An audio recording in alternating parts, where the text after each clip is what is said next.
أعوذ بالله من الشيطان الرجيم. بسم الله الرحمن الرحيم. والفجر وليال عشر والشفع والوتر والليل إذا يسر هل في ذلك قسم لذي حجر ألم تر كيف فعل ربك بعاد إرم ذات العماد التي لم يخلق مثلها في البلاد وثمود الذين جابوا الصخر بالواد وفرعون ذي الأوتاد الذين طغوا في البلاد فأكثروا فيها الفساد فصب عليهم ربك سوط عذاب إن ربك لبالمرصاد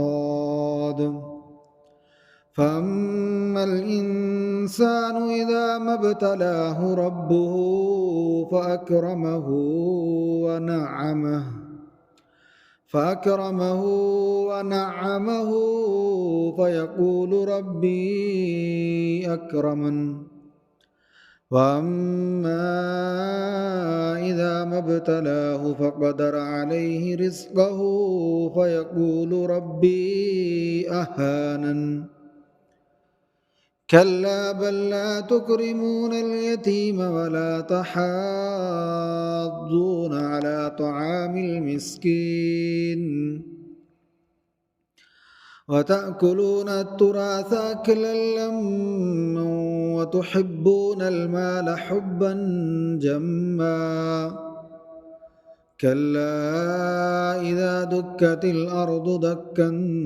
دكا وجاء ربك والملك صفا صفا وجيء يومئذ بجهنم يومئذ يتذكر الإنسان وأنى له الذكرى يقول يا ليتني قدمت لحياتي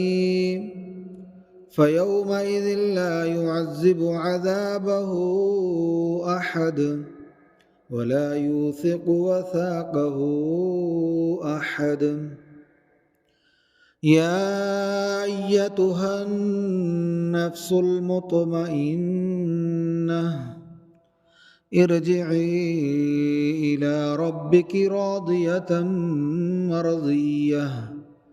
فادخلي في عبادي وادخلي جنتي بسم الله الرحمن الرحيم لا أقسم بهذا البلد وأنت حل بهذا البلد ووالد وما ولد لقد خلقنا الإنسان في كبد أيحسب أن لن يقدر عليه أحد يقول أهلكت مالا لبدا أيحسب أن لم يره أحد ألم نجعل له عينين ولسانا وشفتين وهديناه النجدين فلاقتحم العقبة وما أدراك ما العقبة فك رقبة أو إطعام في يوم ذي مسغبة يتيما ذا مقربة أو مسكينا ذا متربة ثم كان من الذين آمنوا وتواصوا بالصبر وتواصوا بالمرحمة أولئك أصحاب الميمنة والذين كفروا بآياتنا هم أصحاب المشأمة عليهم نار مؤصدة بسم الله الرحمن الرحيم والشمس وضحاها والقمر إذا تلاها والنهار إذا جلاها والليل إذا يغشاها والسماء وما بناها والأرض وما طحاها ونفس وما سواها فألهمها فجورها وتقواها قد أفلح من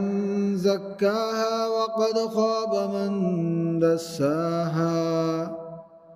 كذبت ثمود بطغواها إذ انبعث أشقاها فقال لهم رسول الله ناقة الله وسقياها